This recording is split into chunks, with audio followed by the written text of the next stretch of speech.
你好，欢迎收看《新闻面对面》，我是谢仲。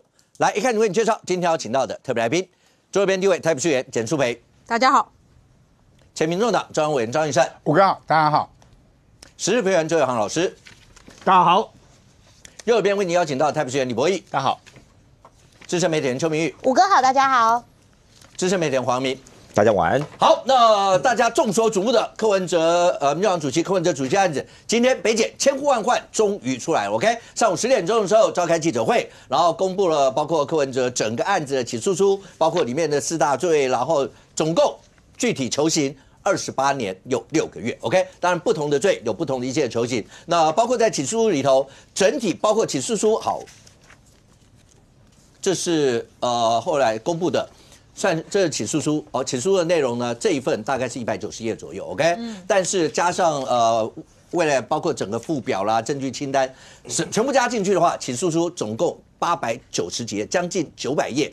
60万字，而这里头，我相信所有的在场的所有媒体朋友、民意代表，大概从一拿到这就开始翻，翻完所有的东西，把里面所有东西都勾列出来。北检呢也给了一个包括新闻的一些的讯息，然后包括一些简报，全部都在那个里头。而这份起诉书出来以后，你可以想象出来，大家在看的是接下来呢？接下来就是家庭的3个法官也都已经出来了。那现在法官在阅卷，你可以想象，如果是900页，包括起诉书、证据清单，法官总要先看完嘛，阅完以后才会开家庭。大家也在等着看家庭未来。这是柯文哲在这100多天被羁押了4个月以后，第一次大家可以在镜头前面出现，表达他的一切的看法，未来会是怎么样？当然，你也可以想象，这份起诉书一出来以后。民众党在下午2点钟左右召开一个国际记者会，内容是怎么说的？先让你听听看。来，好，你可以看到这是民众党整体的反应。那媒体上也有报道，在包括台北地检署外面，那当然有些许的一些，不管是小草啦或者什么样一些人，也要求要放人啊，类似像这样一些的情形。这份起诉书，今天所有在座的来宾大家拿到以后，我想帮观众朋友做最快的一些解读跟做相关一些分析。可是你拿到一直看完所有内容，这份起诉书里头，跟各位想象中我们这4个月来所有的讨论，跟你想象当中，你觉得是差不多，或你觉得有落差，落差大概在什么样的地方？大概可不可以跟我讲一下？来，舒北，跟你想象中这4个月里面，这份起诉书看完以后的感觉？我觉得落差最大的是因为礼拜2《镜周刊》有报道，就是柯文哲最后一次去考察到新加坡去。那我本来以为那是后谢有相关的记录，那比较遗憾的是在这一次的起诉书里面没有看到啦。那看到的部分，当然我觉得是还给台北市公务人员一个公道。这里面就有写说，台北市的公务人员在整个审理金华城案的容积案，其实他们都知道，第1届的时候就告诉柯文哲这是违背法令，20% 容奖是不可以给的。但是柯文哲第2届硬要同仁给，的方式是什么？在第1届跟第2届交接的时候，柯文哲借由局长换人，直接让某一个科长。他看不顺眼的科长，不听他命令的科长，他直接把他干掉，让所有的都发局的同仁心生畏惧。好，这段等一下我们大家来把这个里面，因为这里面确实有提到刚讲的，而且柯文哲还加了一个这个人永不录用，是我们真的是打入18层地狱的感觉。第三是这份起诉书跟你想象当中，在今天，因为大家都在等着看起诉书嘛，我一直强调这份起诉书太重要。你看完以后的感觉？哎呦，第一个我先找我有没有在这个起诉书里面哈，因为我是证人，我没有看到。后来只在证据清单里面那个3大箱里面可能才有我哈，所以表示我非常的不重要啊，不重要这种事情不重要反而好啊。当然，这是起诉书嘛，所以不重要非常好的情况下，我觉得是这样。当然有一些落差，外面讲的金额，尤其中小平随便讲都是3亿、10亿、5亿的，但是这份起诉书收受贿赂部分叫做1710万，就是210加1500万。但是我要觉得我讲的是说，它其实里面证明210万跟证明1500万这个部分写得非常的详细，而写得非常详细，它才可以载入起诉书里面。那其他可能的相关的金额，它没有办法有详细的证据，未来在法庭攻防里面，它现在证据还不足，因为毕竟只有4个月嘛，查账，民众党你自己查账查半年，现在你们的账都还乱七八糟嘞。他只有4个月查这些账的情况下，他可以办到这里，举证到这里，我觉得已经非常了不起。两案4罪28年6个月，我觉得只会多不会少。OK， 伟豪，你看完以后简短的感觉？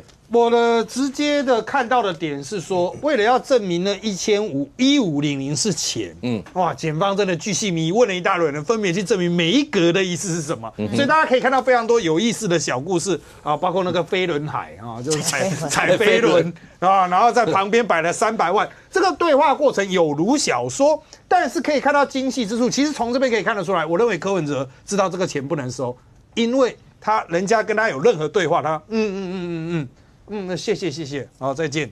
你那时候怕录音，他就是很明显知道，如果人家录音会挂掉，所以他有意识到这是有问题的事情。那检方把这个东西呈现出来，我觉得就是说，某种程度上，他想要有这种有点像你也会想说，他怎么会知道？除非是证人会记得这么清楚吗？但他把这些东西放进去，我觉得。看到这样的东西，然后你在思考，你会真的觉得柯文哲大概真的死定了。刚才讲的那段还记得，在我们的节目里面，那时候我们就讲说，检方要怎么证明这些？很简单 ，USB 里面所有的人民每一个都问你那个是代表什么？如果每个人都是金钱，那为什么就你是下午3点钟？那为什么就你会是这个样？这个逻辑太容易去论证这些。那接下来呢？好，这些都是攻防的一个重点。来，博弈，你看完以后简单感觉？第一个是。就这样子啊，起诉书就这样子，没有新意啊。我觉得见解几乎都讲完了吧？但是有不一样，看过？不是你没有看吧？我没有，我还没讲完。八卦消息更精彩。后半段讲的很奇怪啊，旁枝末节啊。刚刚讲到了柯文哲说正是雍正啊，不会让变成年羹尧。那年羹尧是谁？我挺好奇的。再来还有柯文哲市长是踩飞轮收钱说谢谢，我也不可相信。对，最有趣的是朱雅虎跟李文忠的简讯啊，不止骂小沈很小气啊，还把郝龙斌市长都拖出来啊。就整个报告书主轴，我老实讲，其实跟我们之前所得到讯息差不了太多。但是其他花边的消息却让我们知道整个案件实际上范围牵扯人更多更广。OK， 小雨你的感觉？第一个啦，这不是科幻小说，但是呢，进检跟北检还是有差别。进检里面呢有新加坡，有海外，有这个虚拟货币，有冷钱包，有 ATM， 好，有这个自动柜员机，但是北检通通都没有。对啊，所以进检跟北检还是有点差啦。那还有告诉我们，就说这个饭后态度还是要良好啦，至少你从邵秀佩啊，或是从这个彭正生可以知道可以获得减薪啦。那最后啦，最后会觉得说，柯文哲还是蛮夸张，为什么收钱都喜欢在市长室？我觉得他还是太自信了一点。小玉刚刚讲的，待会我相信来宾在讨论的时候过程当中，你不管说那个钱到底是怎么样，但是如果照北检这个起诉书里头有好几笔的，不管是政治现金啦或者什么，那动辄300-500万的那些钱是在市长室，你很难想象。如果是捐给政党，你就到党部去。这些我觉得它是最基本的一个。然后捐进了党部，照规定只能拿多少的，然后是不是就应该进政治现金专户或党部的一切专户？但是在市长室再怎么说，让大家都会觉得这是蛮难以想象的一件事。来，杨明，其实第一个就是我觉得他的主菜太薄弱了一点。什么叫主菜？他被求刑26年，28年6个月嘛，很重。那其中一半超过一半是违背职务收贿15年嘛，那理论上这1710万的部分应该要非常的强有力。是，可是呢，当他1500万，我一看只有他跟黄珊珊的简讯对话然后呢，以及这个给什么没有。其他的就是一张这个动工的照片，说他有去动工，然后疑似在某这一段时间里面的某个时间某个地点收钱。某实地，对这个我有点讶异啦，就是说我本来想说至少应该会有一个具体的时间点，或者说具体的地点，这会比较让大家觉得幸福啊，幸福。就是在起诉来讲，检方这一个部分，我会觉得这个在未来在法庭攻防就会有很大的弹性空间了。OK， 这一块是让我觉得就是说主菜的部分没有，就是他是绕了很大一圈，因为他最后只是证明那个 Excel 档，因为其他的这个所有的项目都是现金给付，所以这个小沈1500沈进金也是，他的证明法是这样，这是一个很迂回的，所以没有一个直接告诉你。比如说像郑文灿那个在官邸，哪一年哪一月几点几分，谁拿进去一个黑色的手提袋放下来走人，没有这样的情节的时候，我觉得这一块确实是我觉得北检在这个起诉里面也许有可能会成为未来攻防的最大的焦点。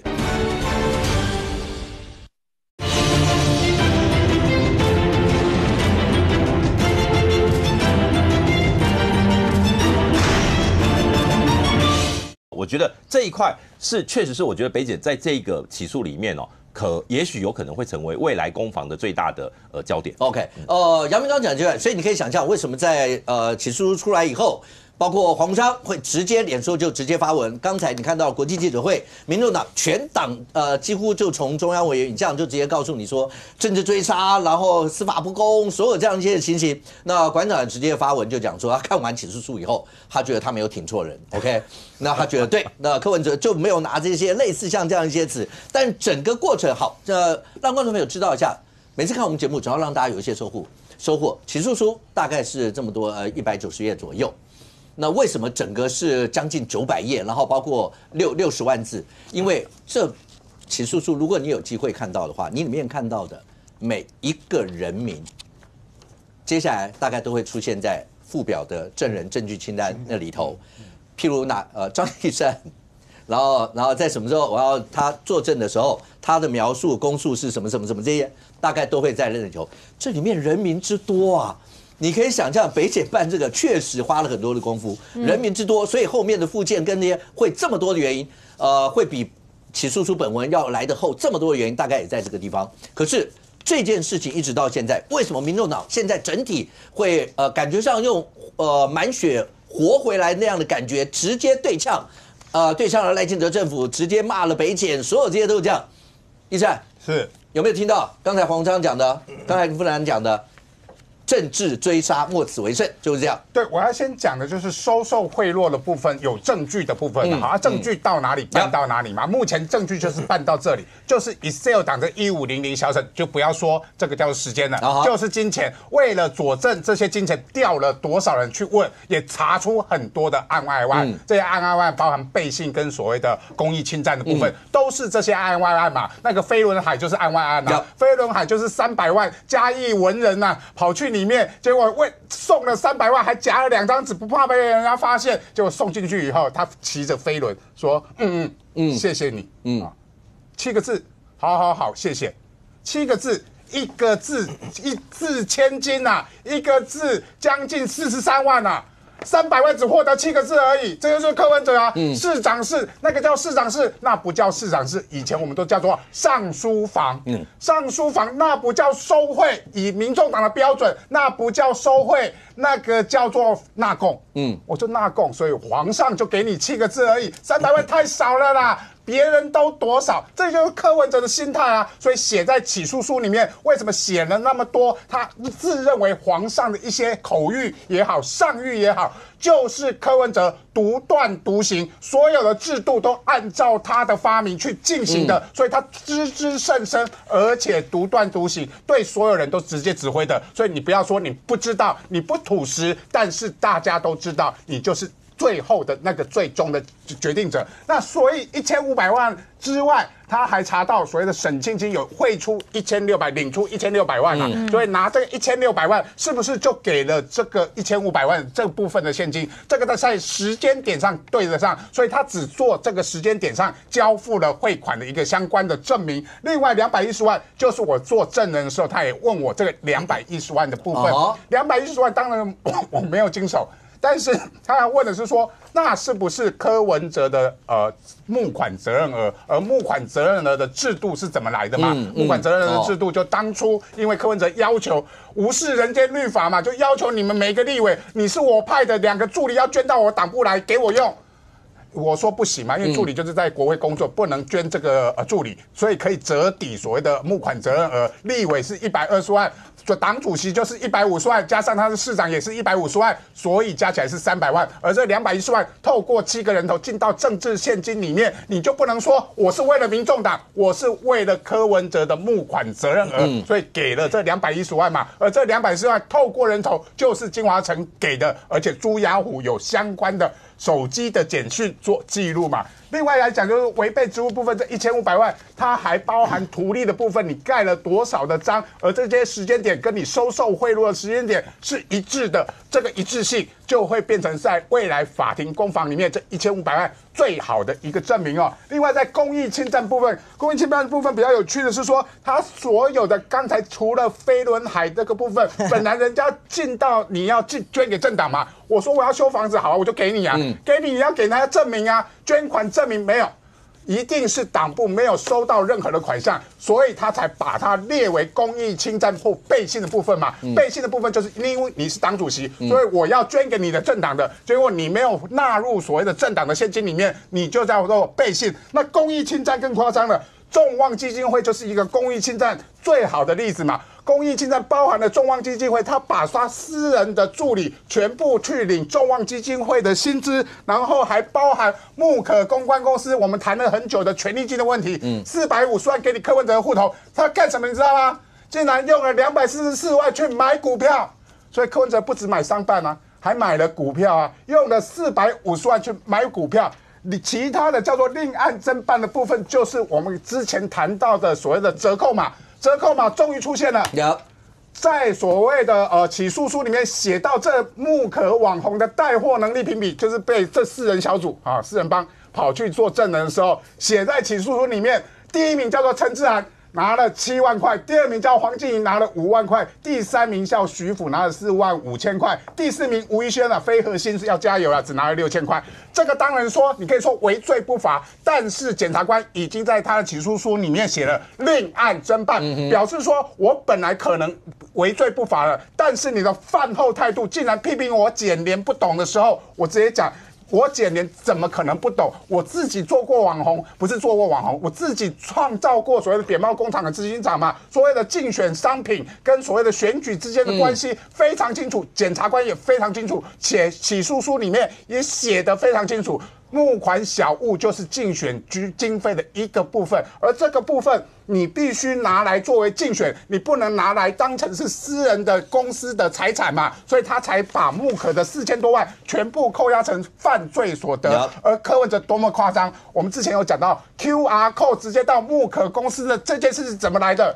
竟然是柯文哲有一天庙口开讲的时候说，我们应该卖东西啊，我们要不要放一个募款箱，直接不用那么麻烦，还要买东西，直接叫人家丢现金，像香油钱一样，写在起诉书里面呢。因为香油钱，李文忠说，我怎么敢收香油钱啊？我直接弄 QR code 放在这个小物所谓的募款车里面，大家才少了木可的 QR code。原本以为要捐给政治现金。结果这个 QR code 的钱全部到了木可公关公司。对于柯文哲来讲，你们这些小草的捐款不是他拿来选举的，他把它视为香油钱，而你们认定的这个神明啊，柯文哲现在被起诉，现在要被判刑28年6个月。OK， 奕善刚讲那个像庙口，然后香油钱那一段。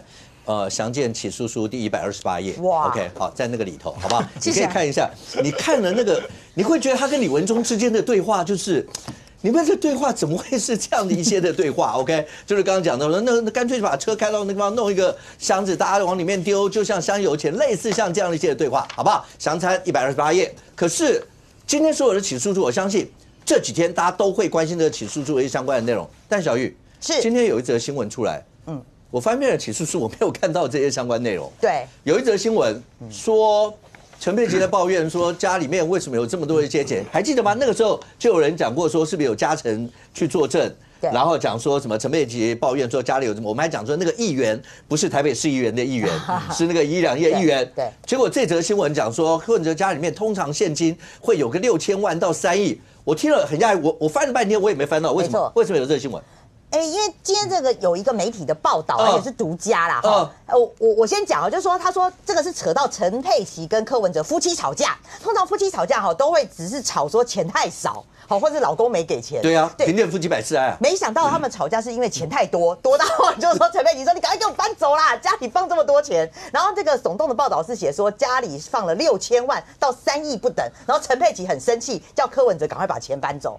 所以他是有这个报道。好，那你刚刚律师其实跟我的这个疑问是一样，我看到这篇报道之后，哇，160几页的起诉书，我就一直翻，完全没看到这个啊。对啊。后来我有问一下司法记者啦，司法记者是说这个可能会涉及到财产来源不明的部分，那未来会不会有这个另案侦办的一个可能性啦？财产来源不明啊，但是你可以想想看哦，如果说这个报道是真的话，那这个是现金哎，因为陈佩琪生气的是说你把这么多的现金，3亿现金哎，好，不要说到3亿，我觉得6000万现金也是多到不行哎，6000万现金，那要去搬到哪去啊？搬到哪去？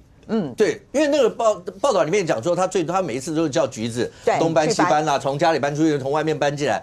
可是不要讲3亿了，6000万怎么办啊？好，那我们要先，因为最起码检方去搜索柯文哲的家，不是没有搜哦。对，也没有看到有6000万啊。那先讲不知道这个钱去哪了，但是你要先讲这些钱怎么来。那你从起诉书里面你可以看到好几则都是柯文哲在收受现金，用现金的部分。刚刚包括就是说那个范有伟啦，哈，这其中有一篇是讲到那个会计师范有伟，那范有伟这边也蛮有趣的哦，他这个人事实力都把它讲出来。他说是在范有伟自家的这个停车场去收受，而且是柯文哲亲自去收的。然后这个收的这个现金里面呢，是几卡培训500万现金的手提袋在自家住处的这个地下停车场，然后亲自交到柯文哲手上。那好笑的是说呢，范有伟还特别去跟柯文哲讲说，这个是富邦金控的某蔡姓蔡明星啦哈，就检察官还把那个蔡明星叫来，蔡明星说我没啊，我没有啊，那所以这个见鬼哦，那这个到底他说那个人要自己捐，那就是他捐，干嘛要扯我？干嘛要扯我？那非常奇怪。好，这就是一个现金的例子，就是你看这个范有伟拿了500万的手提袋交给了柯文哲，那柯文哲交给了橘子，那橘子就把它放到家里面。我觉得某种程度，为什么柯文哲会这么信任橘子？哇，这个橘子你看到我刚刚讲范有伟已经是1比500哦，而且在起诉书里面，至少橘子所经手的待会我会讲那个飞轮海的那个啦哈，撒霸完邱清章的那个给300万的现金也是交到橘子的手上。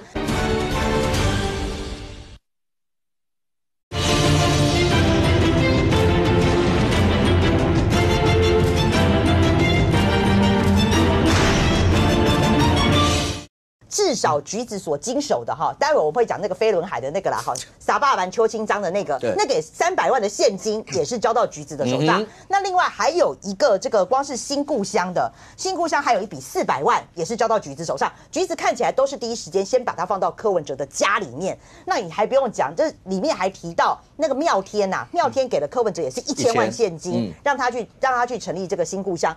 我今天有听瑞德哥讲，他说那个1000万其实不一定是新故乡啦，因为那时候柯文哲一直在跟妙天喊穷，所以这个妙天就是有拿1000万给了这个柯文哲，这也是现金哎，而且写在起诉书里面哦。当时柯文哲还带着苏进强去拿了这个现金，所以我们讲到这些例子已经好几百，已经好几千万了。还有一个是今天都没有出现过的一个叫做采丰公司，那它也是现金300万，然后也是进了木可，然后后来李文娟就开了4张假发票给他核销这样，所以我刚刚已经讲了，夯不啷当加起来至少都好几千万了，所以这些现金搬到了柯文哲的家里面，所以有这个现金，但是对我也好奇说这些现金至少6000到3亿，陆陆续续是搬到哪里去了哈？这是一个点。那第二个点，当然今天柯文哲最大的问题是接押啦哈，他会出现嘛哈，那大家众所瞩目，也会公开审理啦哈。那但是就是说今天接押到底能不能这个他会能够保释的话哈，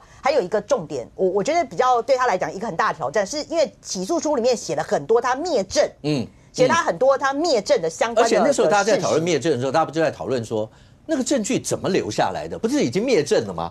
譬如那个便条纸，不是讲那时候大家不在讲，难道有那个便条纸要用我们小时候玩的那个游戏，拿铅笔涂第2张，然后才浮现出那个像浮水印一样的东西？结果后来在这里头确实有交代他是怎么取得那个灭证资料。他就是说检察官在搜索的时候就是撕碎的便条纸笔记，撕的不够碎的意思。撕的不够碎，要不然就怎么复原嘛？是，那一定撕的不够碎啊。所以对，他就把它撕碎便条纸里面，可能就把它凑出来，然后上面就确实写着这个精华，这个精华的精写错了啦，应该是精华城的哈。Orange 出国，所以事实上对，那这个就后续大家知道嘛，2024年8月27号橘子返国，然后收到了这个便条纸 Orange 出国之后呢，8月29号4点10分早上4点10分就买了机票就去日本了吧？所以这一点在起诉书上是有明确的交代。那另外2个啦，说柯文哲灭证的部分，还有一个是讲到说啊，柯文哲啊，在2024年的4月28号他明确的就传了一个 LINE 告诉陈志汉就讲说呢就说这上面有写了金华城的增加的容积率啊，完全没有经过市长室所以就是彭正生要负责。看起来这个也是先打了预防针。我告诉陈志汉讲说，这个就跟我完全没关系，反正全部都是彭正生。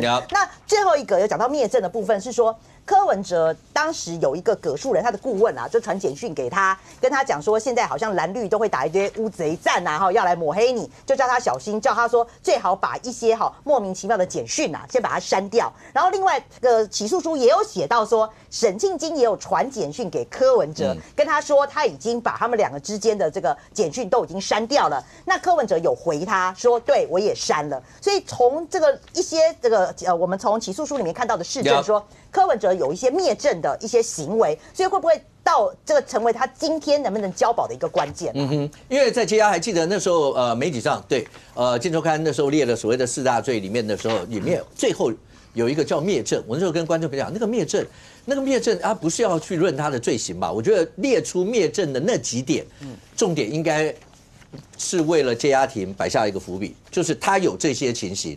如果现在柯文哲交保出来，算不算纵虎归山？那会不会还会有其他的勾串的一些情形啦？这些，所以先把灭证的摆在这上头，包括起诉书里面所提的这些。可是这件事情一直到现在，那民众党已经发动，在今天晚上6点钟说要发动到北检前面去集结，要求公开审理，释放柯文哲。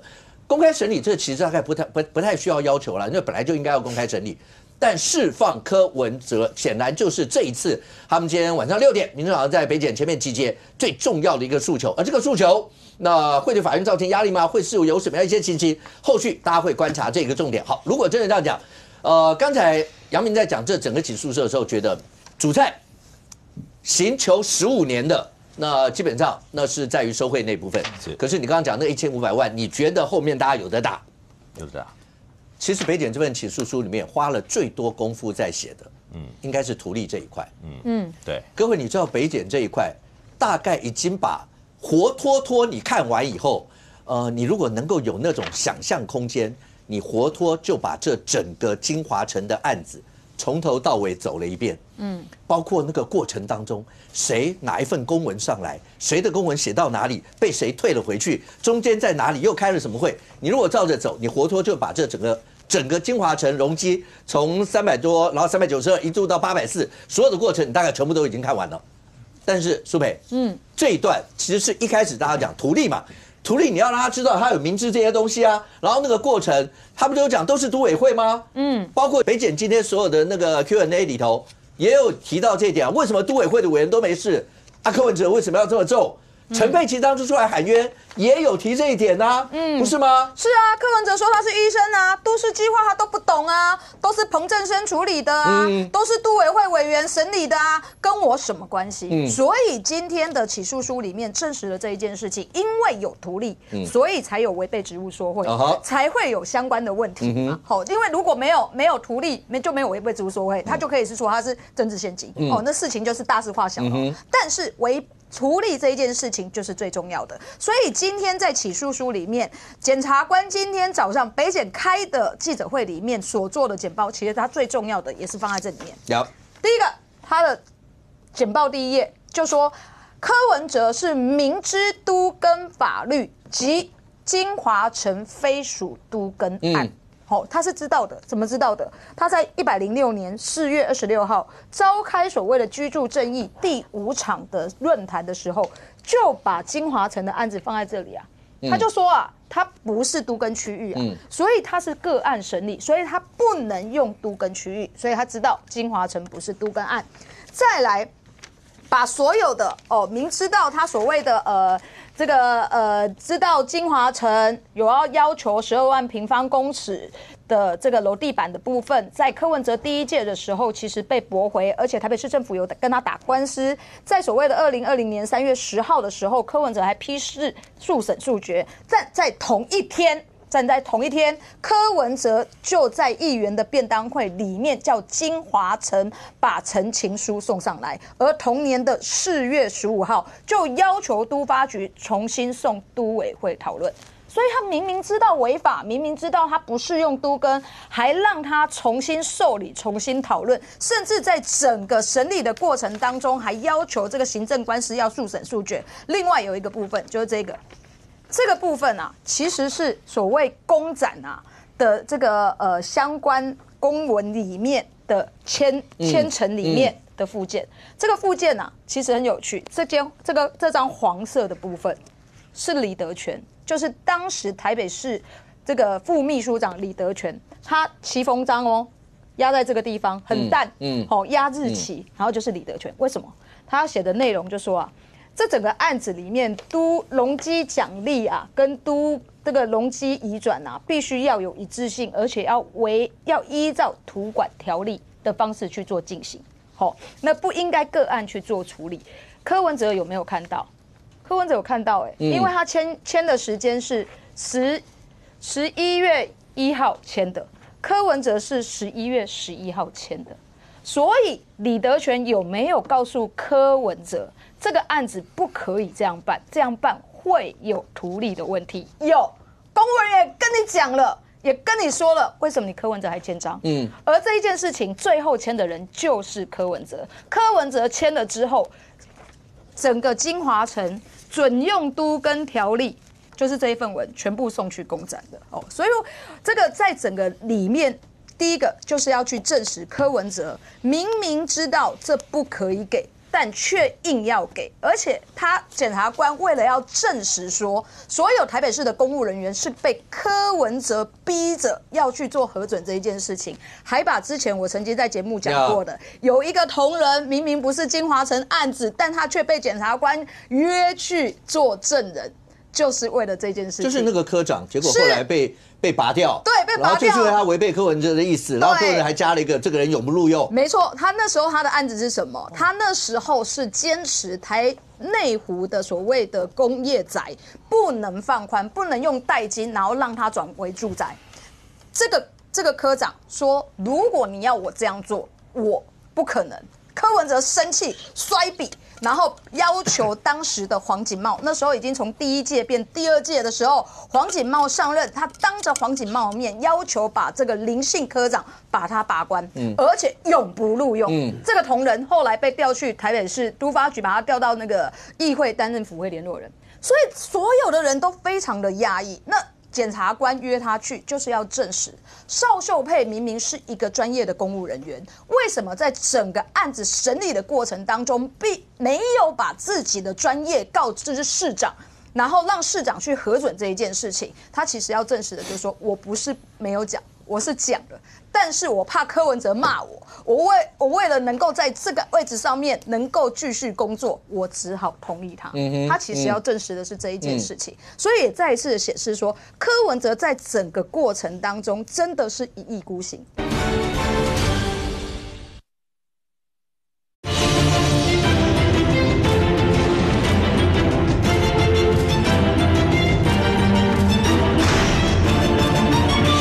我为了能够在这个位置上面能够继续工作，我只好同意他。他其实要证实的是这一件事情，所以也再一次的显示说，柯文哲在整个过程当中真的是一意孤行。第一个，他明知不可为而为之，而且逼迫的所有的台北市公务人员帮他配合这件事情。另外，在起诉书里面，其实也有看到彭正生在2020年2月的时候，就是2月20号之前，2月18号的时候，沈庆金、应小薇带着沈庆金，其实有提前去跟这个跟彭正生见过面。那他在这个整个会议当中的时候，就要求彭正生针对于所谓楼地板要20% 龙奖，他是要求12万楼地板面积这一件事情能够放水。彭正生是是直接说你不能叫我做违法的事情。那如果这一件事情属实，2月18号，彭正生回答应小薇说我不可以做违法的事情，当着沈庆金的面，那为什么到最后彭正生会当都委会的主委？帮忙审核这一件事情，是不是柯文哲给了极大的压力？我认为这是这一次在整个起诉里面还给台北市公务人员一个公道最重要的一个地方啊。因为刚才舒培大概已经让观众朋友爬出所有的脉络，就是在这个起诉书里头，包括土地的这一部分，花了非常多的功夫的琢磨，里面的甚或还有，对，就是杀鸡儆猴嘛。反正有一个人，然后只不过是忤逆了这个，结果后来被拔关，永不录用。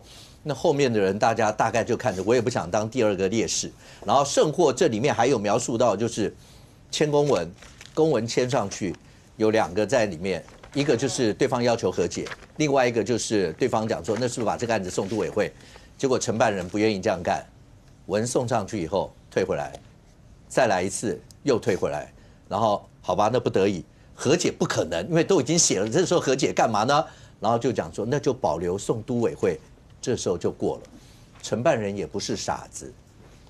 第一次公文送出去2月24号，后面往返你就知道一定不是2月24，但是承办人没有改日期，还是2月24。到第3份还是2月24，意思就是我送了3次，全部都留下来在这里头，我也不愿意，但你们就是要我这样送。OK， 这里面巨细靡遗的在描述这些，包括观众们你在我们节目里面是昨天，应该是昨天还是前天？你在我们的节目里面有看到，2017年柯文哲在一个都更论坛吧，在那上面讲的有没有？这一放手就是100亿，也在起诉书里面讲，柯文哲你知道这个一放手就是100亿，结果你还这样放吗？好，都在那里头，包括你们在节目里面，我们让你看过，还记得吗？阿苗那时候也在议会质询过，就你为什么可以让这个案子这样，也在检方起诉这里头。都是要去证明柯文哲，你知道这些事情，包括所有的公务人员、甚或都更委员，在那过程当中告诉你不行，为什么还可以？好，就是要去证有图利这一块。可是刚刚杨明一开始就讲的，如果你要看重头戏2个了，一个收贿，一个图利了。只不过现在大家的重点都摆在踩飞轮啊，或者这些地方。但好，等一下我们会聊到柯文哲千不该万不该。我刚刚讲，你不管怎么样拿钱这些，不该在市长室吧？而他在市长里面是就刚小玉讲的，收的那几次钱是真的是都在，如果到起诉写，有好几次是在市长室，那怎么能在市长室有这样收钱已经不对 ，OK？ 那怎么会是在市长室？可是你还是回到法律最重的吧，一个收贿，一个图利，尤其收贿这一部分，今天早上当那个台北地检署在开记者会的时候，对，然后那个记者会开始在念那个。就是一开始就10几页的那个起诉书的那个简报的新闻稿，我听到这个词，我就心里在想，这一定会是今天大家的一个重点，尤其是民众党的重点。在这第83页这个地方，他就要讲沈庆金，沈庆金为了要给贿赂，好不好？沈庆金指派秘书吴某先，从111年9月20号到111年的10月17号，密集从沈庆金的名下这个银行账户。然后提领共1600万元现金。沈庆金基于上开对公务员违规职务的犯意，在111年10月19号到同年11月1号的某时地，各位请记住这3个字：某时地。在这个某时地，将这些提领的款项中的1500万，然后亲自交给柯文哲。博宇，这就今天民众党黄章他们从头到尾，这个还是最重要的一块了。没错，对不对？他讲什么时间、什么地点。北检，你查了4个月，黄章一直讲就这一段了。没错，先讲吧。今天的这个北检的起诉书一出来，为什么我一开始说会觉得没有新意，或者是好像都似曾相识，都讨论过。那是因为某个周刊他讲的东西的确比北检多，但是北检出来的东西周刊也全部都讲过，对，只是内容的细跟不细的差别之外，这是为什么这个出来之后，我相信不是绿的人一定会先讲一句话。不是说好侦查不公开吗？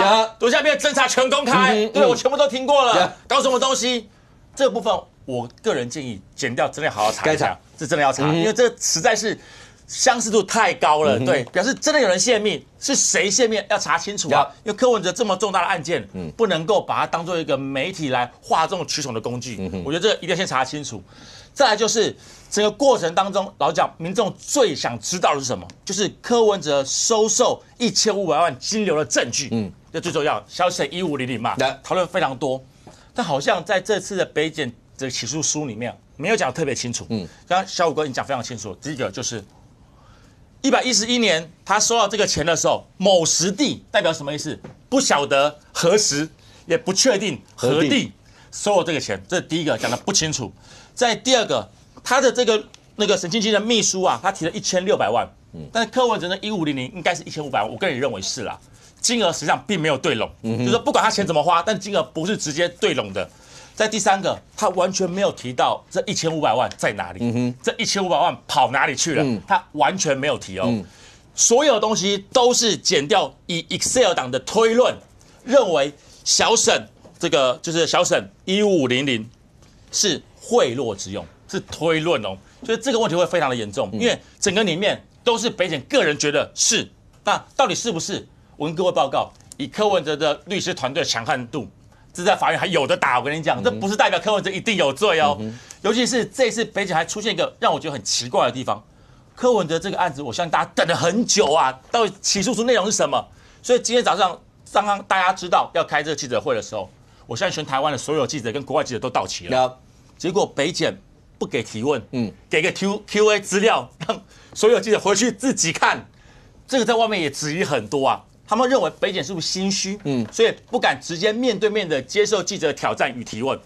当然，这东西我真的觉得，为什么会让白营，尤其是民众党，今天有这么大底气，直接开记者会，而且晚上6点钟18洞洞，对，小小集结释放柯文哲，就是因为北检今天讲的内容，我个人觉得不够的直接跟一刀毙命。因为很多的空间，包括之后说不定还要在法院上做另外一番的辩论。这个事情谁赢谁输，现在来讲都太早。可是虽然我也要说，我觉得北检的确，老讲今天我是有点失望的，我没看到你那个一刀毙命而且很明确的证据。可是看到北检讲了很多内容，我也觉得柯文哲也是有够离谱啊！我真的不觉得他没事啊，这问题很严重啊。便条纸上就复原了嘛，对，才是便条纸上，才是共犯出境啊，还说什么木可内脏处理啊，灭证啊。对。但我觉得最夸张的是，市长是交付300万现金这个事情，我觉得是完全不能够容忍。这已经不再是你有没有收钱的问题了，是你已经嚣张到在市长是你直接收钱都不在意啊。所以刚刚大家讲的飞轮海那是笑话，但实际上代表什么意思？代表柯文哲已经不把法律看在眼里，这是一个非常严重的事情。尤其是在新闻资料里面，我们还看到了这个柯文哲在总统大选的时候跟他们的秘书长周瑜修内容啊，他说什么？我想以后啊，我们钱啊分2条啊，中央党部的就当常规预算。那个给梁小姐管，她100亿元管这刚好，然后紧急预算再由李文娟这边处理，我们直接管辖，这样就可以兼顾常规和紧急的状态。然后还说李文娟，我是希望她可以监管基金协会木可公司的账户，这样的话，中央党部这边我们那边的李文娟等于就会让他们所有的过程更好掌控。甚至他还讲了这个，在这个过程当中，他还说，我本来因为不是要给李文娟，是要给别人，但是因为搞不定嘛，所以最后给李文娟。他说，那重点是什么？重点是如果有李文娟担任木可公司的负责人，到底经不经得起特侦组的盘问是先决条件。这整句话代表什么意思？代表了柯文哲完全是实质掌控木可公司啊，这最大的问题啊。所以你木可公司收到了所有钱，到底是不是真的是政治现金，还是被你柯文哲拿作小金库做私人的使用？我觉得这问题很大，因为这不只是有所谓的收贿等等问题，它还有洗钱等等问题，这个非常的严重。所以今天北检的起诉书出来，当然对于很多白衣的人而言，觉得哇，这个士气大振啊，觉得你这没有讲清楚，这未来很难说柯文哲是无罪的，继续撑到底。但是对于其他的中间选民或绿营的人而言，虽然我觉得北检讲的不够完整，但是你看到柯文哲这些哩哩啦啦，包括还讲到他自己是雍正。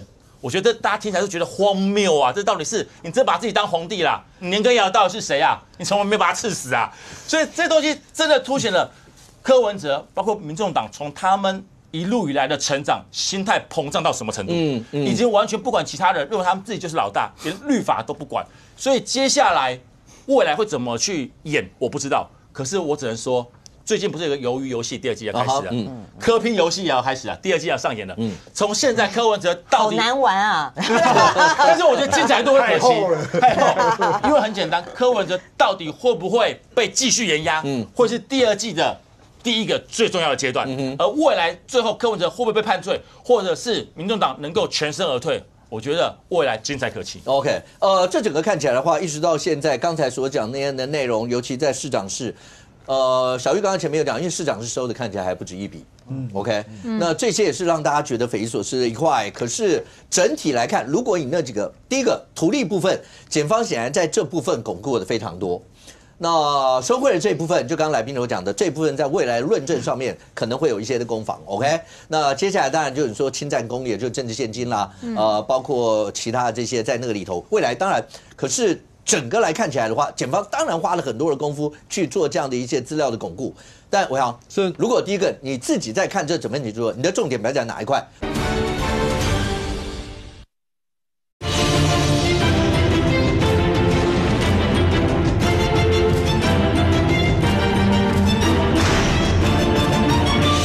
这些也是让大家觉得匪夷所思的一块。可是整体来看，如果以那几个，第一个图利部分，检方显然在这部分巩固的非常多。那收贿的这一部分，就刚刚来宾有讲的，这一部分在未来论证上面可能会有一些的攻防 ，OK？ 那接下来当然就是说侵占公益，就是政治现金啦，包括其他的这些在那个里头，未来当然，可是整个来看起来的话，检方当然花了很多的功夫去做这样的一些资料的巩固。但我想是，如果第一个你自己在看这整份题目，你的重点摆在哪一块？包括了有人讲说，收件他有去上那个会计师那块啊，对，那是他到人家住处去，对，然后对活脱也跟拍电影一样，就是到住处以后就直接提前了啊。这个刚才小玉有讲到，就是这个会计师范有伟啊，他给500万哦。我跟各位补一个小常识，个人捐赠30万而已，限额，但是企业的话可以到300万。当你看到500的时候，就知道这已经爆了，这就是有问题的钱。这是在政坛大家做这个相关幕僚工作久了都知道，好歹你拆开，朱亚武都知道才7个人就会问那210嘛。所以像这一个呢，他这样公诉出来的时候，我们的直觉都是哇，这个会中好多哦，这背后有案子。当然他就说啊，热情支持柯文哲选总统。那至于会不会牵扯到富邦蔡家，那另当别论了，因为人家不认嘛，那就是他自己个人的热情。我们知道你的热情，但是这一笔钱是怎么样呢？他是在自家住处地下室，地下室一般是车子开进去嘛，然后柯文哲就提了一袋500万的走了。你演电影啊，柯文哲电影真的看太多了，你还真的这样交钱？那人家当然是记得很清楚。好，那这笔钱呢，后来他也入账了。那我们当然也有讨论到这笔钱最后去哪里。好，那当然重点是大家在看，这个范有伟不止出现一次哈，他在这个为了要证明那个随身碟是柯文哲的随身碟的里面，特别还提到，有一个范有伟的这个文件档里面提到范有伟对柯文哲的谏言，其中提到柯文哲的主要弱点：大巨蛋、进脑筋、反伤这个建议是非常切中，因为当时柯文哲陷入这个大巨蛋的泥淖早期的时候了。好，但重点是在于检方特别放这些东西出来，其实也是在凸显说，这里面会不会有其他更千丝万缕的关系？因为我们今天看到，像我们刚才提到一个采风公司采风公司它其实是有一个由律师所经营的公司，那他会说就是有在洗发票的嫌疑，实际上捐款但洗成是交易。好，那像这类型的公司，我们通常知道就是可能背后还有人了，那又会是连接到什么样的人，连接到什么样的案子？真的是无事不登三宝殿嘛？我今天去拜托人，很难凹到钱的。通常都是我跟你没什么纠葛，我就意思捐你个30万、20万。有在那个 Excel 档里面是有这样子的钱，还有我们会一直联想到冷气这样的台词啊。但是重点还是在于说，大额的它背后会不会牵扯到其他案子？而且我们不要忘了。今天在记者会上非常激动的黄国昌先生，他之前曾经我们反复引用，就是今天人家就是给人家拿了他不该拿的钱，然后第一个出来批判。可是他们今天民众党主打的是什么？没有金流哦。他所有小草洗的都是没有金流，即便你这一本写的那么厚，各式各样花式的金流，他们仍然主打的是没有金流。那我们真的要问说，请问你的金流到底什么意思？你真的是要对到每一张钞票上面的号码吗？沈庆金这1500万提出来的每一张号码你都记住，然后去对柯文哲家里真的有这个号码，我才愿意接受嘛？你的金流到底什么意思？但重点是不该拿的钱，就回到这个范有为的500。有任何政治 sense 的人知道，这就是有问题的钱。这你要绝对是不合法的现金。假设没有任何这个穿到任何实际上的公务的案子他这个就是不合法的现金。那你黄国昌对于这部分你有什么样的解释？这也是不该拿的钱啊，拿的形式就不对啊。好，所以我这样为航，你刚才讲的重点就是黄国昌他们的，应该说抓着就是那1500之间没有这么直接的，我就看到。就直接让钱一包这样类似这样，对。那这件事情就放大到没有金流，你给我放人。其他部分不管图利检方在里面巩固了多少的证据，不管政治现金部分检方巩固了多少，不管有没有不该有500的，你不管他这个政治现金是不是到顶的额度，都不该出现这个数字的。那就不是重点了。他们那个科幻小说，属于原来是禁检的科幻小说，现在他们认为这个叫北检的科幻小说。我想大家范有为已经被证人传讯2次了。他是很多部分可能是范有为自供的，而不是所谓。那一定是证人在里面会就是证人讲的，不然谁会知道？因为柯文哲到现在，第一个柯文哲到现在一定没有讲这个嘛。对，而且各位这里面有一段是他跟检方的对话，记不记得？他讲说，如果是。那邱佩玲讲的，那我就认这一块，意思是什么？一句而已。你有本事，你查到哪里，我认到哪里。对，人家说到哪里，我最多认到这里，其他的看本事。意思就这样。对，那句话出来的意思就是这样啊。对，可是实际上就是大家都知道里面出现大家很多认识的人嘛。谢国良还描述，堂堂一个基隆市长，当时候选人，选举选到一半。还去送个200万给邱佩玲，邱佩玲还把这个钱又是市长室，这一套讲得这么清楚明晰，我认为其实这里面所传达信息就是，人家讲的都这么清楚，那些人都可以出来，就是对了，我讲的没错。那你们还可以当做完全没有这一个部分，继续去推一个单一论述，就是1500万，我没有看到钱，我不认账。我认为其实这样操作下去，其实。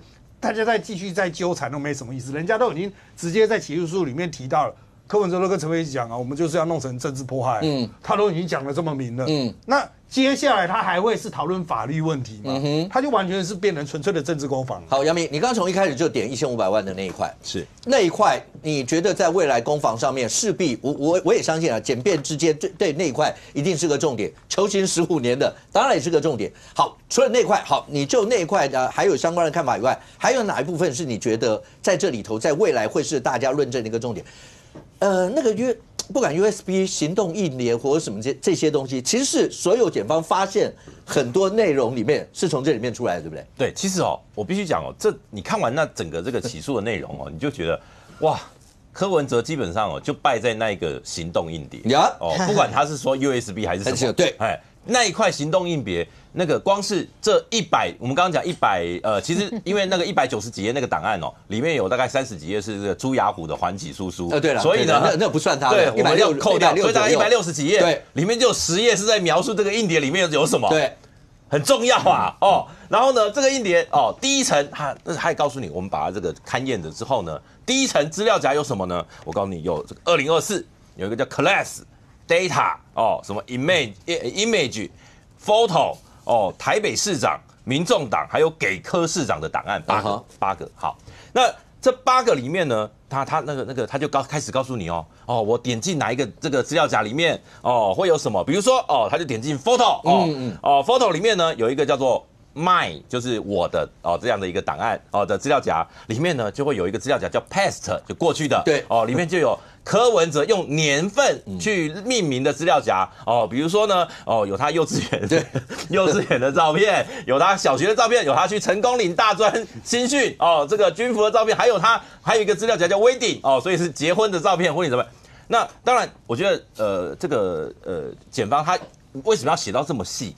他要证明这个资料夹里面的东西都是柯文哲所有，他要用这样的描述证明说，第一个这个行动硬碟是他的，对，第二个里面的资料都是他所掌控的。好，那因为柯文哲问的时候有一点这个，我觉得柯文哲有点不清不楚，好，应该把是在我家收到嘛，那我好像不是很，就是他们也有把这样的对话，比方说这个是不是你的，哎，应该吧，就好像就是我的吧，然后说，那因为他其实我觉得检方还很应该说很仔细啦，因为关键的那个档案嘛，就是工作部 Excel 嘛，对，那个里面就是所谓的1500小省这个，那它是在哪一个资料夹里面呢？它是在2024， 2024就是一开始那个8个资料夹里面那个2024那个资料夹，2024里面有好多什么文宣、民调、党团、立委什么组织基金会，它在财务这个资料夹里面有一个叫做工作部的 Excel。对，这个小武哥，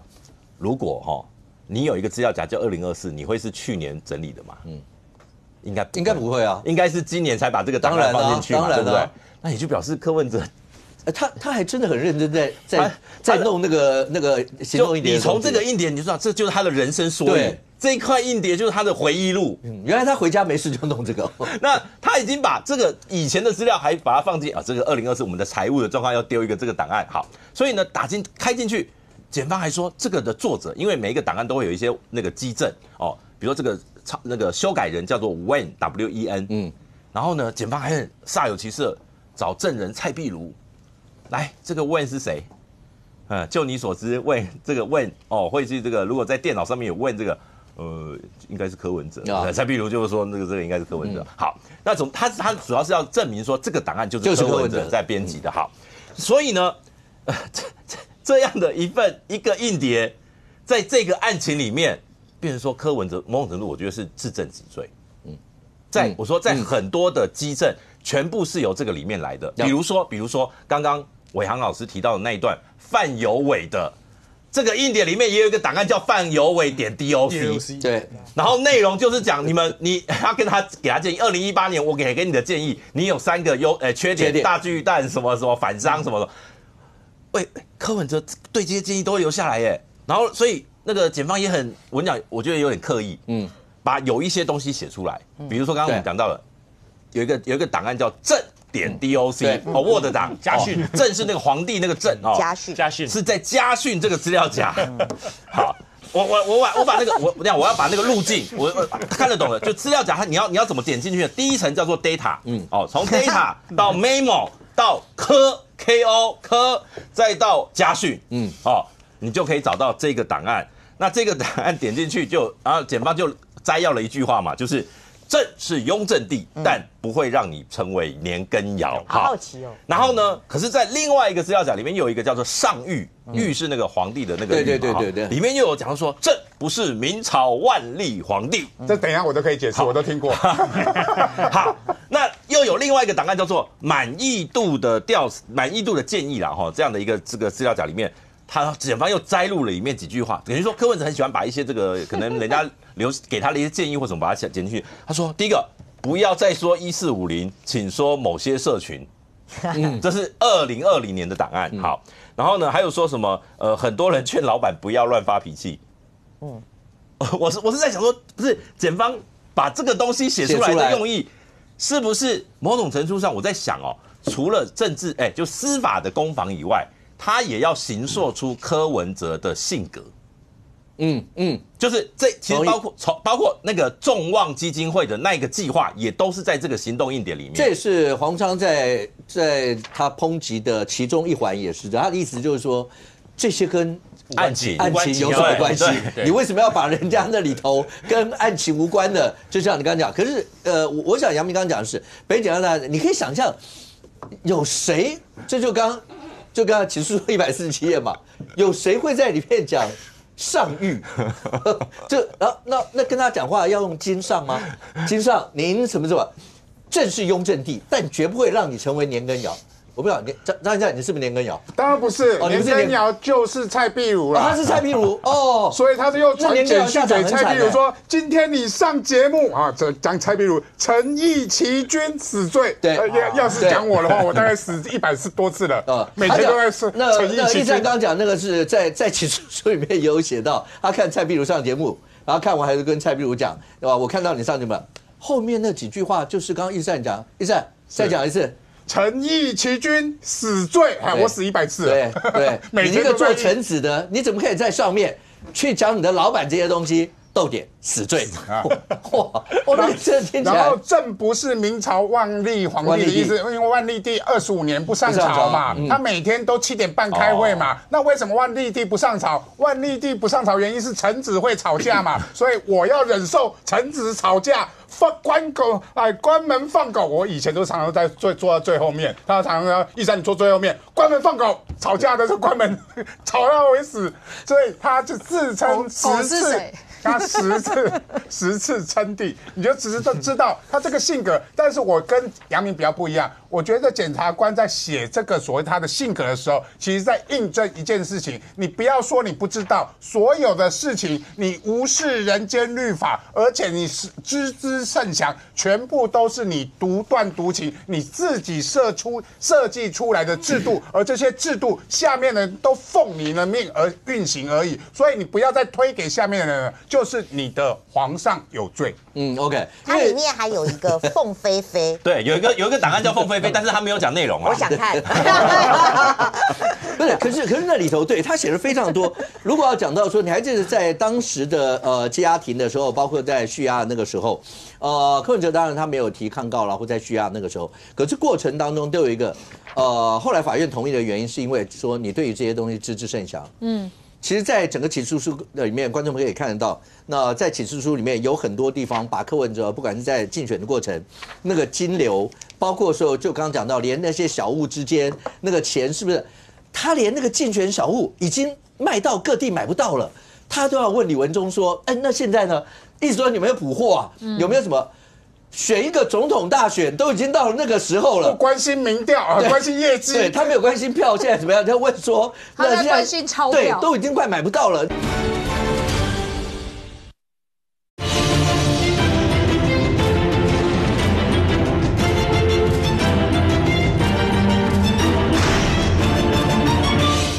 那个钱是不是？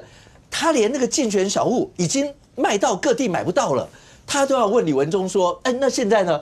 意思说你们有捕获啊？有没有什么选一个总统大选都已经到了那个时候了？不关心民调啊，关心业绩。对他没有关心票现在怎么样，他问说，他在关心钞票，对，都已经快买不到了。那现在状况是怎么样？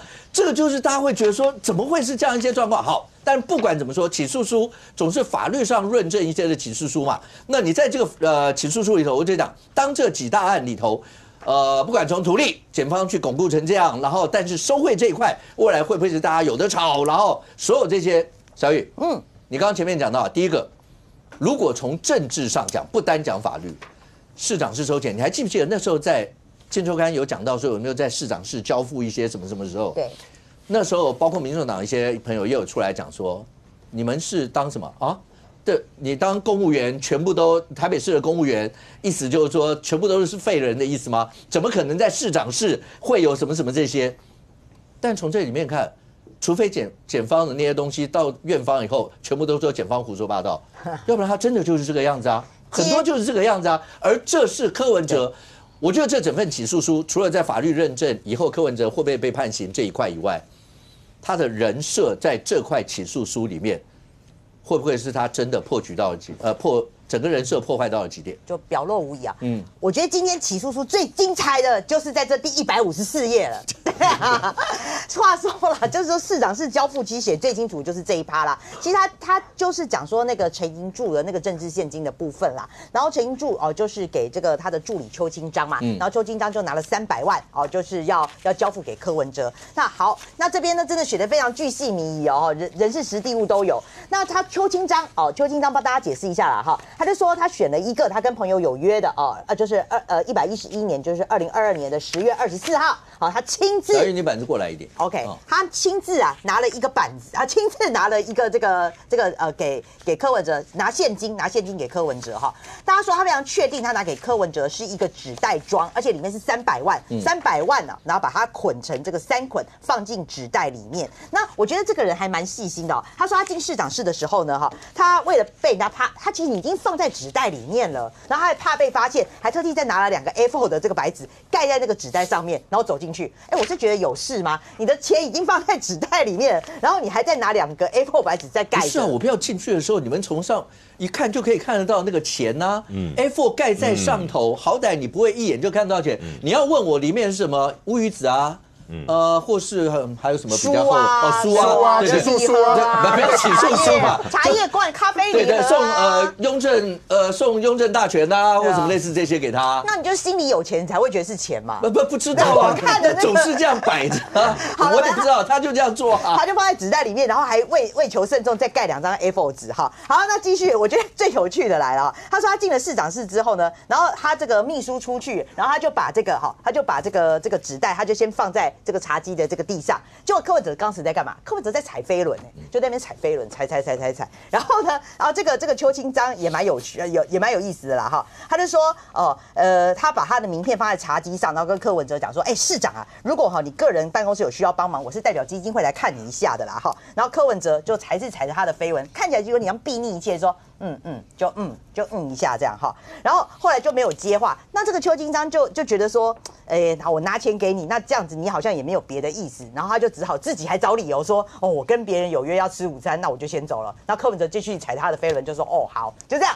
谢谢，很有礼貌。我看一下，他有说谢谢吗？他说谢谢，好，谢谢，对啊，有礼貌，谢谢啊，对，好，谢谢。好，至少有说谢谢了哈。然后他说他把现金放在市长室办公室的地上，然后他就离开了，而且他还特地强调说，柯文哲一直在踏飞轮机，没有下来。所以我觉得邱清章他心里应该是多少有点叉啦，他会觉得说，哇，我是拿300万去，就从头到尾你都在踩飞轮。这300万是邱清章的吗？是陈银柱对吧？对，他是帮嘉义文人对嘉义文人拿去的这样。那问题是，这是300万不是表示这300万还不够让柯文哲下飞轮，对，还不够让他下来。我没瓦贼啊，我不知道，我才会下马，300万不够让他下马，对。你都接大家讨论，谢谢，最热烈的，谢谢而已，对。接大家讨论最热烈的是这一趴，我第一次看到，就是说从这个人的描述里面，这个人一定心里充满了愤恨，因为他从头到尾就一直记得柯文哲在踩飞轮，然后从头到尾对他来讲就好，谢谢，然后从头到尾都没有下飞轮，所以他才讲的这么的巨细靡遗。那我第一个直觉反应是说，没你被瓦贼啦，没你被瓦贼，你那边楼来啊这样子，而且人家是拿300万去这么多，那当然就是有熟知的朋友啦就是有点避逆，就说因为这个嘉义文人，因为柯文哲给他300，代表说他对这个柯有点不以为然，所以才给他才给他300啊。如果说通常这个人是比较大方啊但是无论如何，人家都已经亲自送钱，还拿现金到你这边来了啊，你好歹也要。如果有人拿300万给你，马上站起来，下去接他，你应该下去接他，你准备去磕一下去接他上来。我们格局怎么这么小啊？是啊，而且你真的没有见过世面，300多啊！对啊，格局好小。人家跟沈庆金见过几次面？17次面，而且沈庆金每次传简讯给柯文哲叫他回电，他就乖乖的回电。你知道吗？你这个陈银柱派的邱清章只送300，我让你走进市长室就已经不得了了，好不好？没有叫你说叫给助理就好了，我还亲自让你进市长室。我要讲的是说，邱清章拿300进市长室，如果不是柯文哲同意，你觉得他进得去吗？当然，他当然进不去啊。他知道，所以柯文哲坐在，而且他一定知道他来要干什么。是他坐在飞轮上面，故作轻松的样子，是因为第一个，如刚刚大家所说，你陈银柱资助别人，可能我听到的都很多钱，你居然只派个邱清章只送个300万来打发我当然生气啊！我觉得我们好超意抽出那个。可是我要真的讲，他不会不知道，因为他让他进市长室，他就一定知道他要来干嘛嘛，对不对？那我要讲的是说，相对于在这个起诉书里面，柯文哲对沈庆金的反应是如何？2018年之后，这个刚刚讲的那个水友伟建议柯文哲要去好好的经营所谓的跟商人跟财团的关系之后，他跟沈庆金见过17次面，沈庆金只要回简讯给他，发简讯给他，他都会立即回电包含今年年初监察院针对于这个金华城案要纠正的时候，他要发一个新闻稿，都要特别的传讯息跟柯文哲报告。叫柯文哲不要误会，我等一下会发新闻稿，不是针对你，是针对金华城，针对监察院所以柯文哲不是那么一个不知轻重、不知礼节的人。而且苏北，如果照这里头看的话，柯文哲是有计划要开始培养。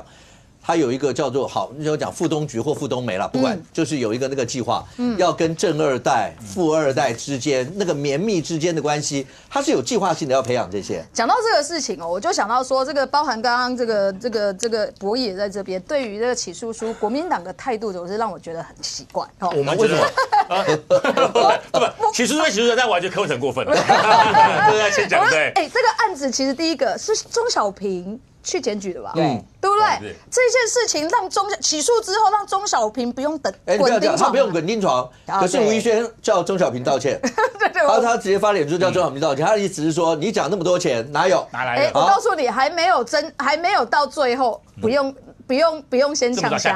我告诉你，橘子回来，如果依照刚刚我们讲那一篇独家报道里面，在那个独家报道里面有讲2月份，橘子进柯文哲家。把钱搬走，到底搬到哪里去？我认为，因为在台湾啊，你要处理那么大一笔钱，不会不走漏风声。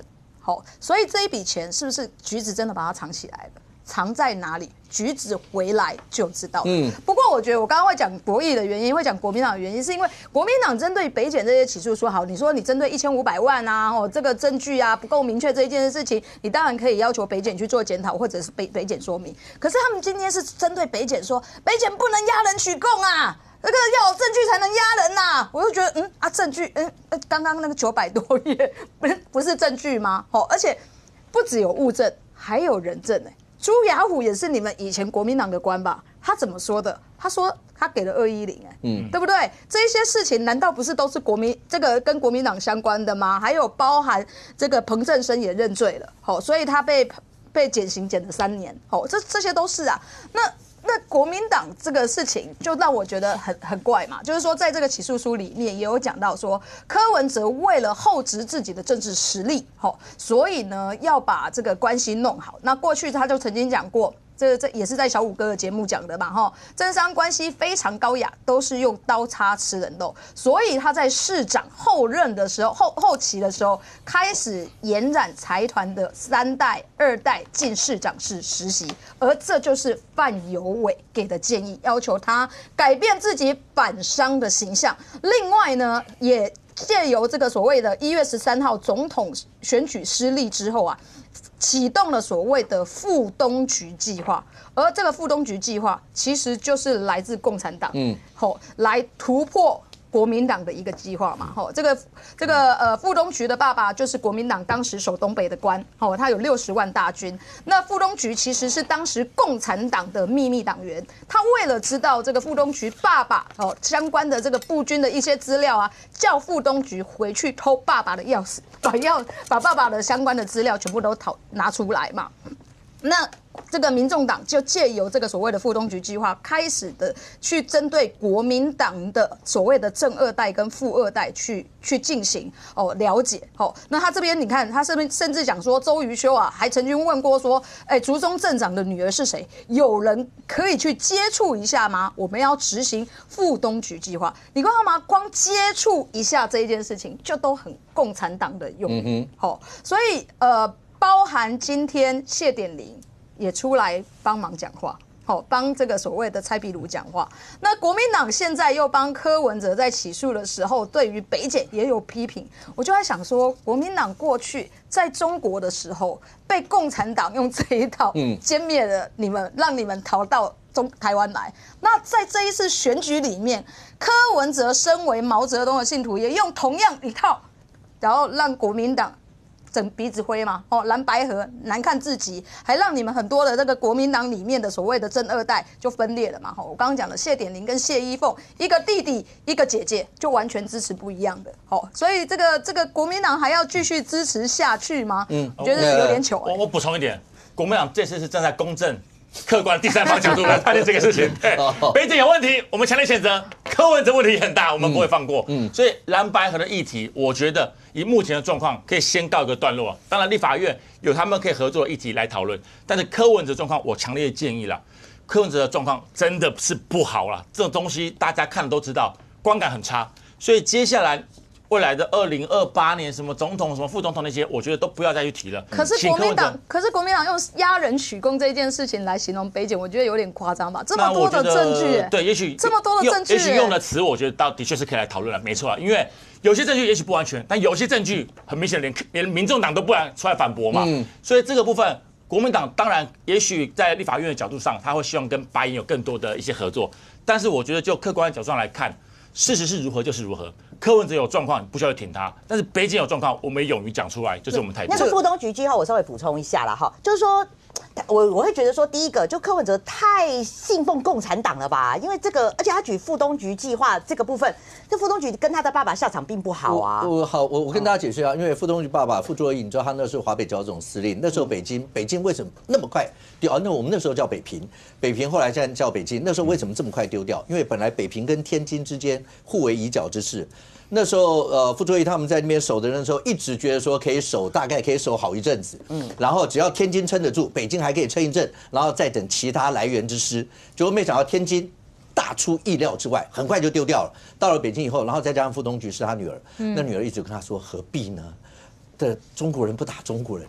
大家何必要这个样？再加上有很多的一些资讯全部都给了他，所以后来傅作义是开城。所以各位还记得吗？有很多那时候大家在讨论两岸关系的时候，一直都在讲说会不会有北平模式啊，或者什么什么，讲的就是傅作义那时候在把北京整个开城，让共产党进来，整个让出去，那就是因为副东局，是因为这个原因。好，来，而且副东局后来他有点卖富求荣的这个，而且我说他下场不好，所以第一个你就说你的这个计划是写副东局计划，这是共产党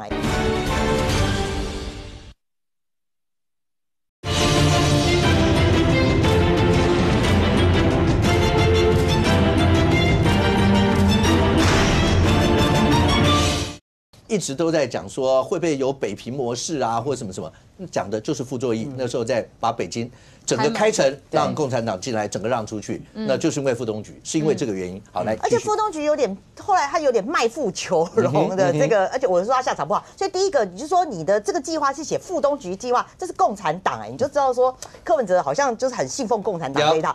第二个啦，你说他到底有没有实施？我觉得他有，就他这个副东局计划其实就是他的富二代，对，不要忘记他这个有在他的市长室里面，他不是有那个实习生吗？那是不是还有实习生跟媒体记者对直接叫嚣啊？对，橘子还是班长。对，那所以还是有嘛，只是后来因为实习生计划跟媒体吵了一架，所以这个就不破局。但是确实是有啊，哈。那他有实施，但是他有一块也没有成功的是，因为在起诉书里面就是说柯文哲有叫周瑜修去接触那个竹东镇长的女儿。那今天就我了解是说，那个竹东镇长。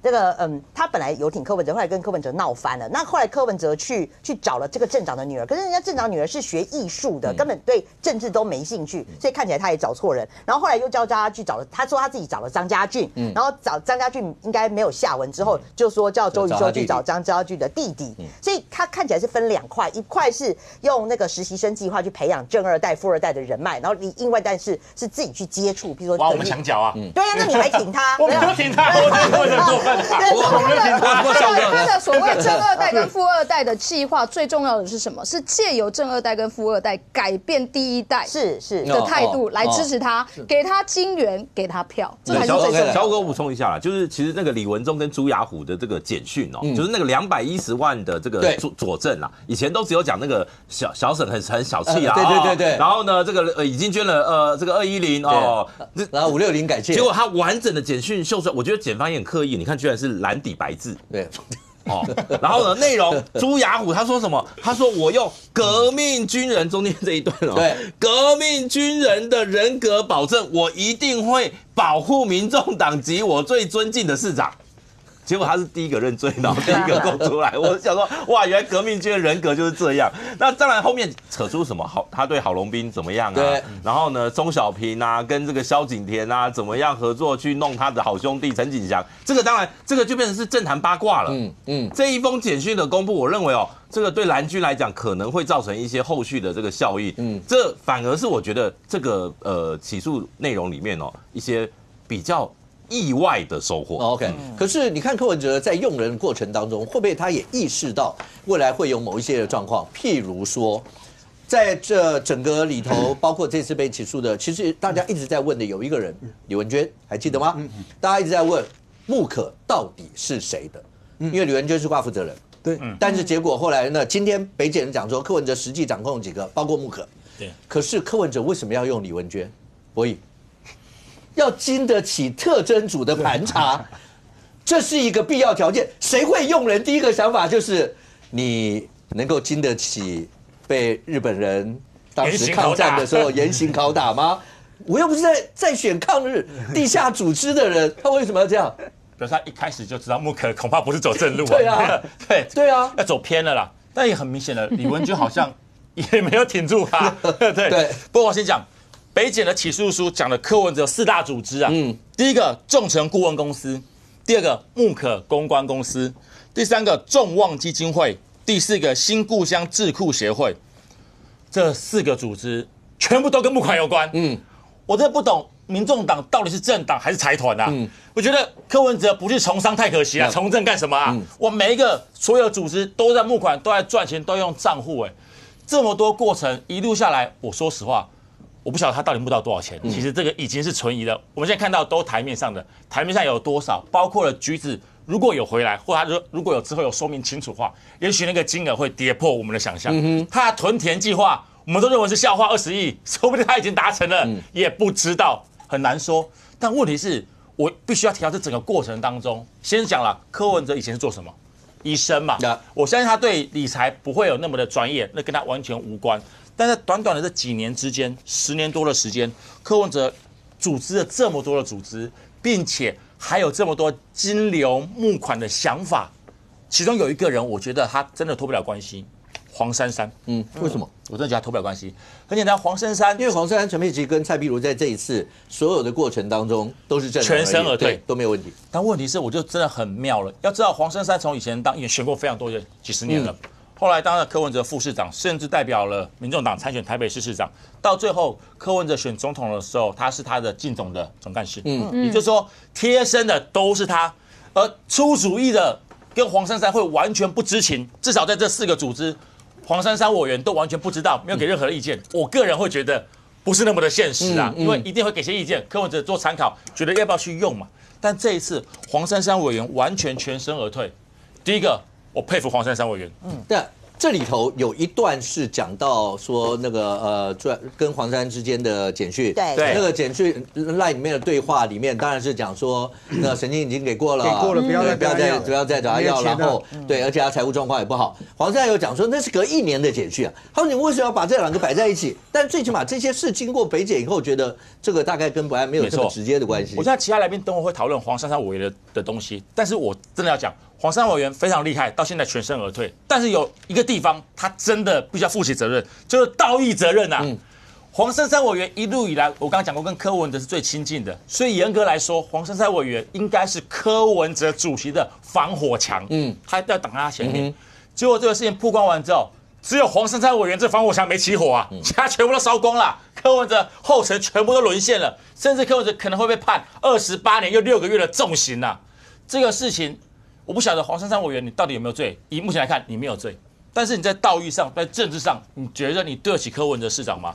他一直非常的相信你，一路以来提拔你，就到现在你没事走了。柯文哲现在还不晓得该怎么办，甚至民众党未来到底还会不会存在都不知道。所以这个部分，我觉得民众内部真的是要好好检讨一下，在当时的用人跟所谓的这个信赖的过程当中，是否真的出了很大的瑕疵 ？OK， 伟航。你看黄珊委员他们在今天的记者会上面，那真是炮火全开。对，昨天的时候，其实他也讲，他说我很期待看到北检你们的起诉，你压了4个月，意思就是你最好端出来的菜能够让大家真的匹方到够满足。OK， 然后到了今天上午的时候，记者直接去堵麦问黄珊委员说，那北检今天等一下要开记者会啊，什么什么类似这些。那黄珊没有多讲，他只讲说下午会开记者会，因为那时候大家都还不知道。起诉书长什么样？然后等到起诉书出来以后，你看到那整个炮火，然后包括今天晚上6点说什么小草要集结，所有这些就是整体上目前就可以直接判断，对民众党来说，这份起诉书不足以把他们打死，不足以让柯文哲没有翻身之地。对，这个与其说是不足以把他打死，是无论如何都不能把他打死啊！就不管怎样都要把他凹回来。但是重点是说服力够不够？在我们录影同时，他们在北检的外面的集会活动已经开始了。警方也已经第一次举牌了啊，总共大约30个人，对，所以到底有没有足够的名气可以调度出来？你就不要现场去的党公职跟现场去的民众是一样多，那也真的是民众党，你就是民众了啊，所以。原则上来说，黄国昌现在的操作策略，第一不承认柯文哲的辞职，今天我们大家都看到了，是啊，绝对不能让他辞，这样他就可以持续用这个召集人的身份来实质控制党中央的运作。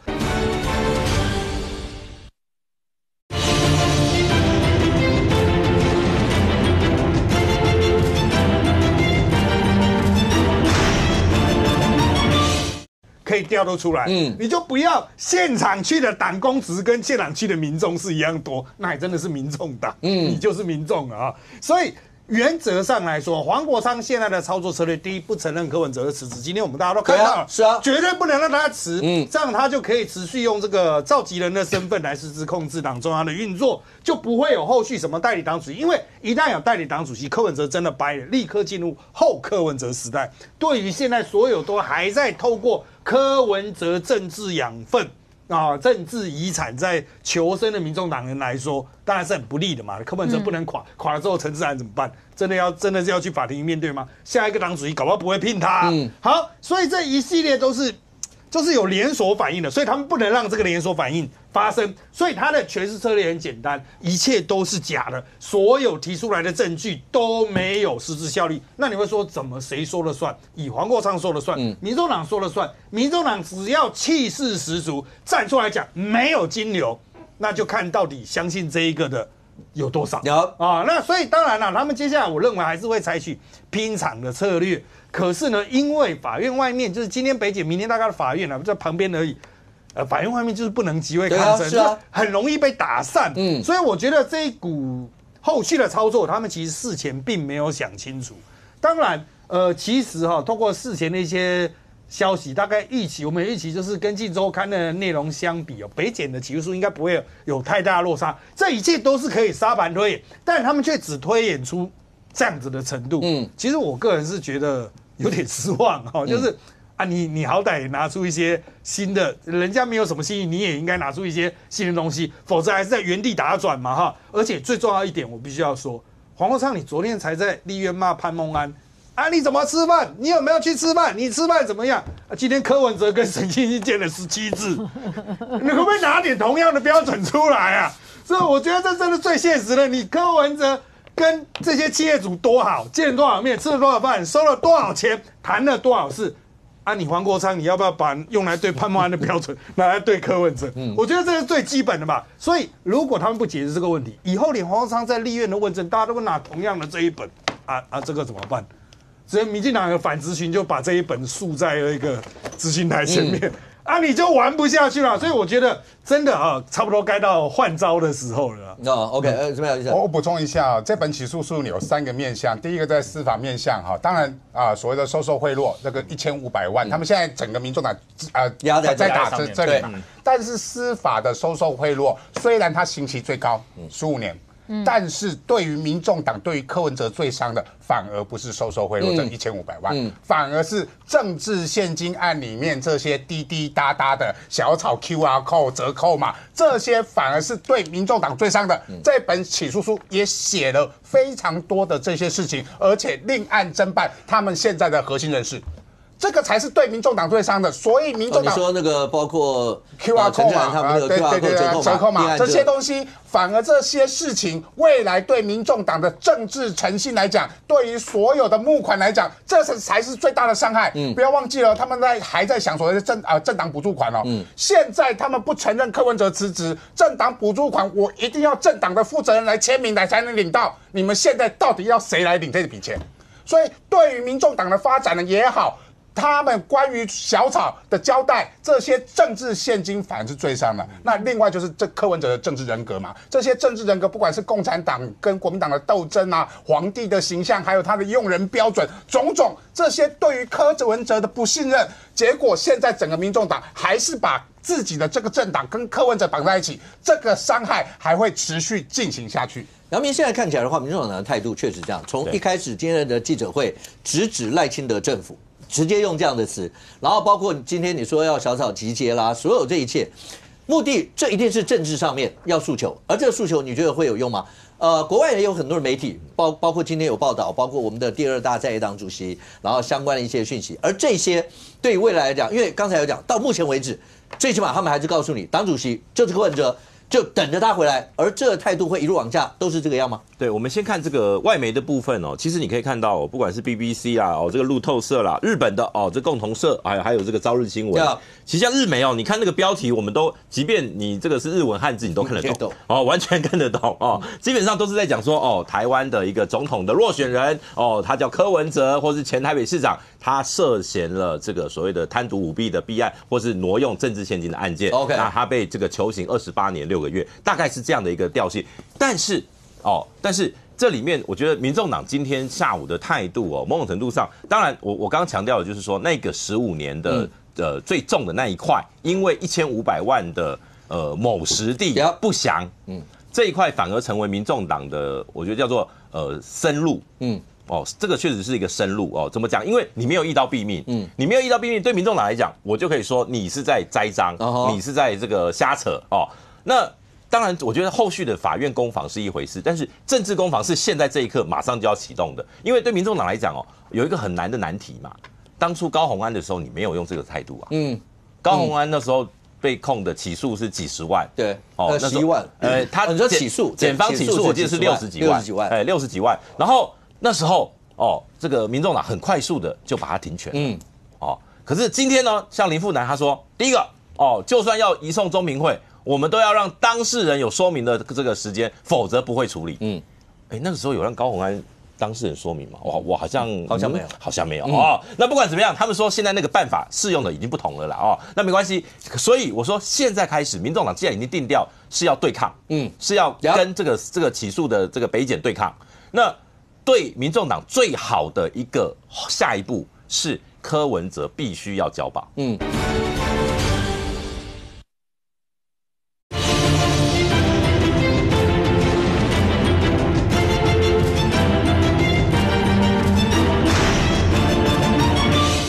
我记得是60几万，60几万。然后那时候这个民众党很快速的就把他停权。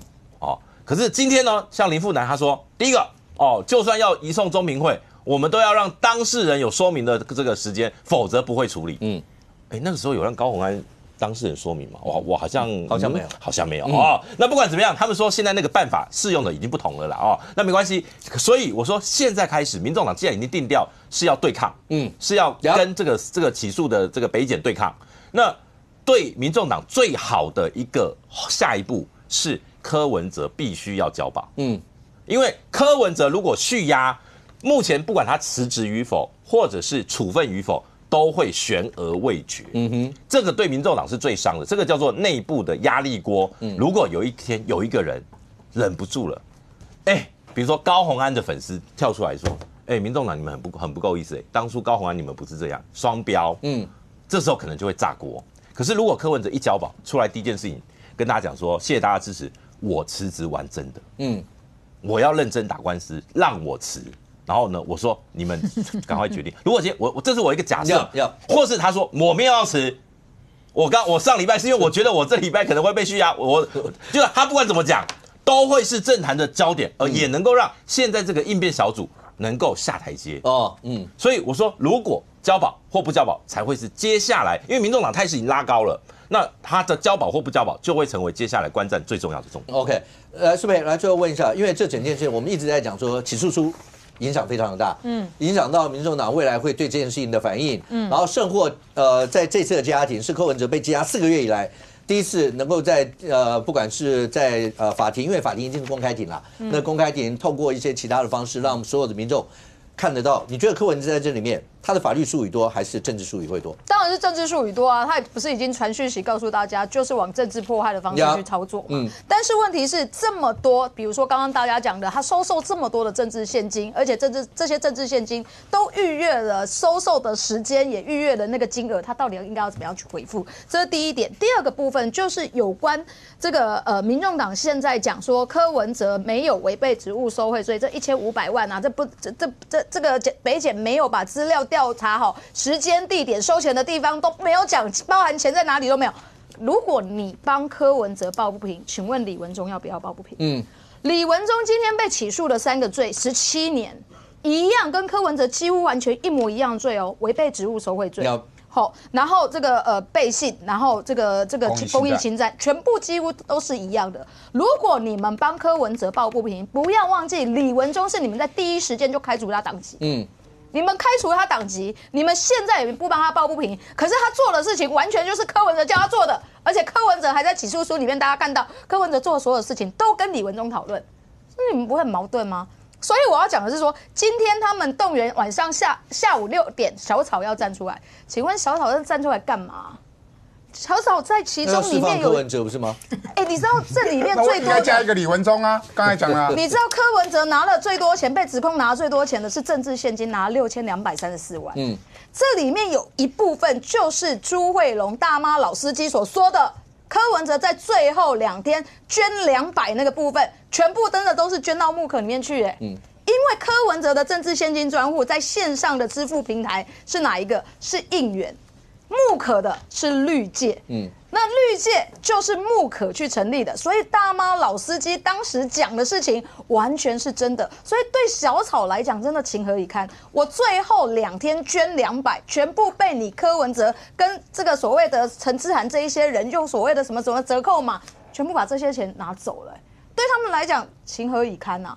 我现在你知道吗？在政治上面，第一个政治崇拜的人背弃了我，犹如初恋被初恋情人背叛，那个就已经够难看的。然后你骗了情，又骗了钱，现在被起诉之后，没有给小草一个交代，还要继续动员小草出来支持你，我认为这个实在是太难了。那对于民众党这一些人一定要嘛，因为他们就是因为柯文哲才有现在这个位置，才能够坐领高薪，才能够去当立委的，所以柯文哲一定要继续在。如果柯文哲不在了，他们这些位置都会受到挑战嘛。所以我要讲的是说，如果民众党真的要继续壮大的话，继续紧抱柯文哲，我认为只会走到这个死刑啦。来，播最后30秒。我敢预料啦，可以确定，民众党跟柯文哲接下来只会有2个口号，就是阿北清白、政治迫害，已经不会有别的了，他一定会这样走下去。但是这种话术用久了，接下来在官司上，甚至是在舆论以及观感上，对于民众党到底有没有帮助？我觉得柯文哲跟民众党，你们自己好好想一想吧。OK， 起诉书已经出来了。那今天晚上包括民众党已经要发动，包括希望能够释放柯文哲啊，类似这些。那羁押庭那很快也要往下打。羁押庭的内容，柯文哲在庭上会做什么一些论述？我们大家拭目以待。非常谢谢现场所有来宾，也非常谢谢观众你的收看，秀面对面，我们明天见，拜拜。